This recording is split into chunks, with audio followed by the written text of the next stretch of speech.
Halo Sunshine, balik lagi di channel Sunday Project. Kali ini kita mau bahas tentang series yang sebenarnya masih happening dan cukup viral di kalangan pecinta drakor nih ya, yang berjudul Moving. Series ini terbagi dalam 20 episode, kita bakal kupas per episodenya supaya bisa jadi referensi teman nonton kamu. Series ini bercerita tentang para remaja yang mencoba menjalani kehidupan normal dan merahasiakan kekuatan super mereka. Namun mereka harus menghadapi berbagai tantangan termasuk organisasi misterius yang memburu orang-orang dengan kekuatan super. Penasaran? Langsung aja check it out.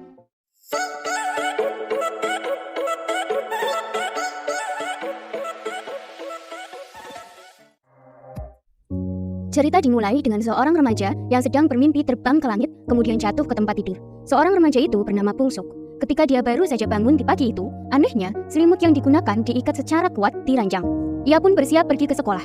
Tapi anehnya lagi, ibunya memasukkan benda-benda berat ke tas Pungsuk. Tak hanya itu, Pungsuk juga disuruh memakai pemberat di kakinya. Setelah selesai bersiap, ia berlari menuju halte bus.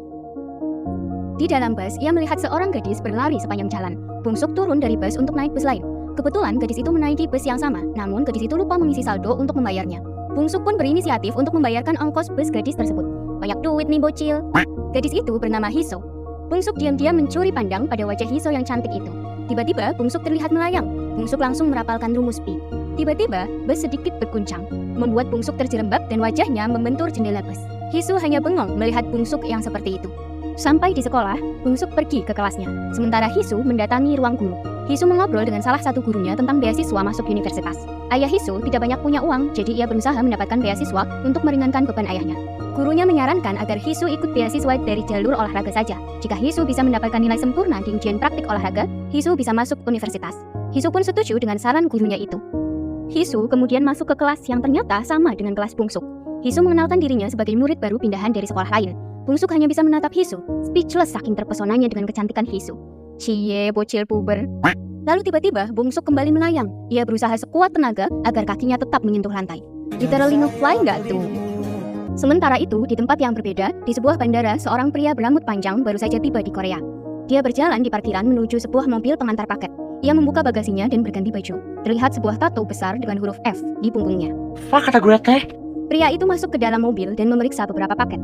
Sebuah paket berisi telepon satelit dinyalakan dan memberitahukannya angka 11. Terlihat juga sebuah foto seorang pria misterius. Kemudian ia mengendarai mobilnya dan pergi. Sepulang sekolah, Kang Hun, si Pak Ketu, atas perintah gurunya mengajak Hiso ke gimnasium sekolah. Di sana, Hiso bisa menggunakan tempat itu untuk berlatih agar dia bisa mendapatkan beasiswa. Kang Hun pun meninggalkan Hiso di sana karena Hiso ingin langsung menggunakan tempat itu untuk latihan lari. Di tengah larinya, terlintas flashback kejadian di masa lalunya yang sangat suram. Ia pun berhenti berlari. Balik lagi ke pria berambut panjang yang diketahui bernama Frank, masuk ke sebuah kantor dan mencari seorang dengan kode nama Jinchon. Orang-orang yang ada di sana pun heran karena tidak pernah ada nama Jinchon di kantor itu. Tapi ternyata, bos mereka di sana paham dengan nama itu dan menyuruh semua pegawainya makan siang lebih awal. Ternyata, nama itu adalah salah satu kode untuk orang-orang yang punya kekuatan super. Frank berkata dia datang ke situ untuk membunuh Jinchon. Bos kantor itulah yang ternyata pria dengan kode nama Jinchon. Mendengar perkataan Frank yang ingin membunuhnya, dia tak terima dan langsung mengambil beberapa stick golf yang dipelintir jadi satu. Definisi otot kawat tulang besi. Lalu terjadilah pertarungan antara mereka berdua.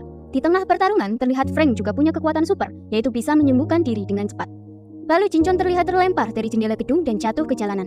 Dia pun mati.